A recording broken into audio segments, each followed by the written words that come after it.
कृष्णं वन्दे जगद्गुरुं कृष्णं वन्दे जगद्गुरुं భాగవతంలో శ్రీకృష్ణ పరమాత్మ చేసినటువంటి బాల్య క్రీడలయందు ఉన్నటువంటి విశేషమేమి అంటే ఆయన చేసినటువంటి లీలలు మనసుని హత్తుకుంటాయి. మనసు కరిగినటువంటి మైనం ఎలా ఉంటుందో అలా ఉండగలిగితే చాలు. మైనపు ముద్ద ఉందనుకోండి, దాని మీదకి తీసుకొచ్చి మీరు ఏ మూర్తిని నొక్కండి ఆ మూర్తి ముద్ర పడుతుంది.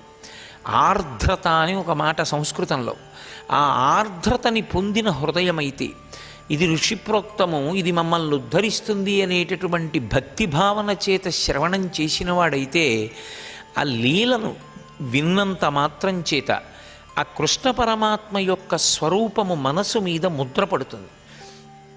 కృష్ణ స్పర్శ తగిలితే ఏమవుతుంది అంటే దానికి ఒక లక్షణం ఉంటుంది. ఎప్పుడైనా కృష్ణ స్పర్శ మనసుకి కలిగితే అది ఉత్తర క్షణం పాపదహనం చేస్తుంది. కృష్ణుని యొక్క మూర్తి యందు ఆ లక్షణం ఉంటుంది. అందుకే బ్రహ్మచారుల నుండి సన్యాసి వరకు కృష్ణ పరమాత్మ యొక్క మూర్తిని వివిధ భంగిమలలో ఆరాధన చేస్తారు. గృహస్థ అయితే త్రిభంగిగా ఉన్నటువంటి కృష్ణ పరమాత్మ యొక్క పాదముల దగ్గర ఆవు దూడని ఉంచి ఉపాసన చేస్తారు. తురీయాశ్రమంలో ఉన్నవాళ్ళైతే అలా ఆవు దూడ లేకుండానే త్రిభంగిగా ఉన్నటువంటి కృష్ణుణ్ణి ఉపాసన చేస్తారు. చిన్న పిల్లలు కూడా చేతవెన్న ముద్ద చెంగల్వపూదండ అని ఆ చిన్ని కృష్ణుని యొక్క రూపాన్ని అనుభవిస్తారు.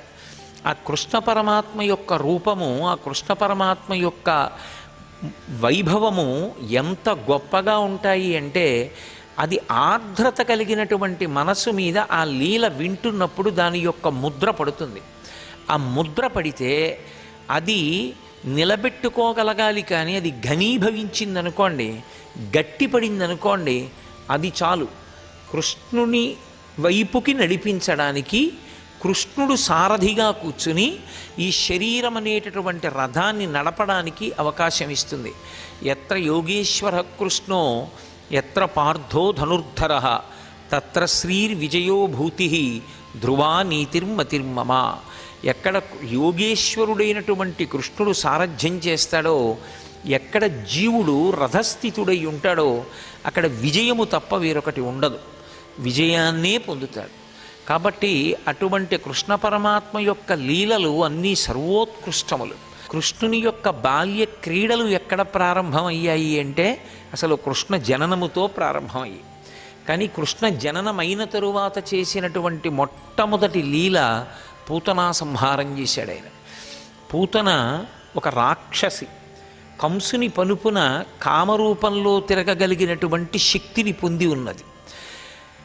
ఎప్పుడైతే కంసుడు కృష్ణుణ్ణి కారాగారంలోనే నేను పుట్టినప్పుడు వధించగలనని అనుకున్నాడో, ఆ ప్రణాళిక నెరవేరలేదో, పళ్ళురాని పిల్లలందరినీ కూడా సంహరించమని పూతనని పంపించాడు.